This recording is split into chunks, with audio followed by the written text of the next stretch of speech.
పశ్చిమాసియా యుద్ధం కొత్త మలుపు తిరిగింది. నెల రోజులుగా సాగుతున్న ఈ ఘర్షణల్లో ఇప్పటి వరకు మౌనంగా ఉన్న యెమెన్కు చెందిన ఇరాన్ మద్దతు హూతీ రెబెల్స్ తొలిసారిగా ఇజ్రాయెల్పై నేరుగా దాడికి దిగారు. యెమెన్ నుంచి దూసుకొచ్చిన క్షిపణిని తమ రక్షణ వ్యవస్థలు అడ్డుకున్నాయని ఇజ్రాయెల్ సైన్యం ప్రకటించిన కొద్దిసేపటికే ఈ దాడికి తామే బాధ్యులమని హూతీలు ప్రకటించడం సంచలనం సృష్టించింది. తమ మిత్రదేశమైన ఇరాన్పై దాడులు కొనసాగినా లేదా ఇతర దేశాలు ఈ యుద్ధంలో జోక్యం చేసుకున్న తాము చూస్తూ ఊరుకోబోమని హూతీలు గతంలోనే హెచ్చరించారు. ఇక ఆ వ్యాఖ్యలను నిజం చేస్తూ ఉత్తర యెమెన్ను తమ ఆధీనంలో ఉంచుకున్న ఈ గ్రూపు ఇజ్రాయెల్ సైనిక స్థావరాలని లక్ష్యంగా చేసుకుని బాలిస్టిక్ క్షిపణులు ప్రయోగించింది.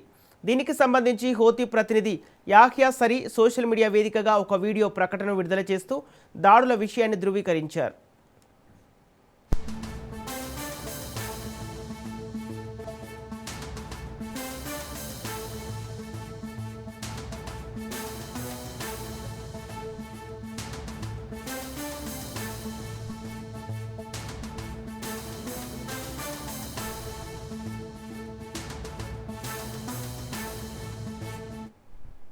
గతంలో గాజా యుద్ధ సమయంలో పాలస్తీనాకు సంఘీభావంగా ఎర్ర సముద్రం, గల్ఫ్ ఆఫ్ ఎడెన్ మార్గాల్లో వెళ్లే వాణిజ్య నౌకలపై హూతీలు విరుచుకుపడ్డారు.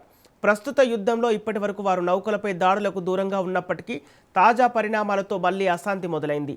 ఇరాన్ ఇప్పటికే స్టేట్ ఆఫ్ హార్ముజ్ను దాదాపు మూసివేసి గల్ఫ్ ప్రాంతాన్ని దిగ్బంధించడంతో ప్రపంచ చమురు సరఫరాపై తీవ్ర ప్రభావం పడింది. ఈ నేపథ్యంలో సౌదీ తన చమురు ఎగుమతుల్లో ఎక్కువ భాగాన్ని యన్బు ఓడరేవుకు తరలిస్తుంది. ఇప్పుడు ఎర్ర సముద్రం ప్రాంతంలో హూతీలు దాడులకు దిగితే ప్రపంచ ఇంధన మార్కెట్ మరింత సంక్షోభంలో పడే ప్రమాదం ఉందని నిపుణులు ఆందోళన వ్యక్తం చేస్తున్నారు.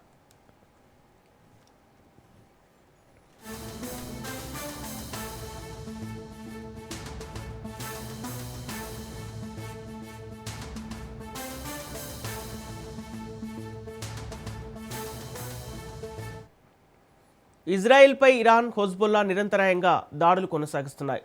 బీర్షెబా నగరం, ఇజ్రాయెల్ ప్రధాన అణు పరిశోధన కేంద్రం సమీపంలో శనివారం మూడోసారి హెచ్చరిక సైరన్లు మోగాయి.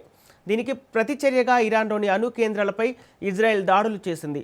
అరక్ వద్ద ఉన్న షాకిద్ కొండాబు భారీ నీటి సముదాయం, యాజ్ ప్రావిన్స్లోని అర్దాఖాక్, ఎల్లో కేక్ ఉత్పత్తి ప్లాంట్లను లక్ష్యంగా చేసుకున్నట్లు ఇరాన్ అణుశక్తి సంస్థ ధృవీకరించింది. అయితే ఈ దాడుల్లో ప్రాణ నష్టం జరగలేదని, రేడియేషన్ ముప్పు లేదని ఇరాన్ పేర్కొంది.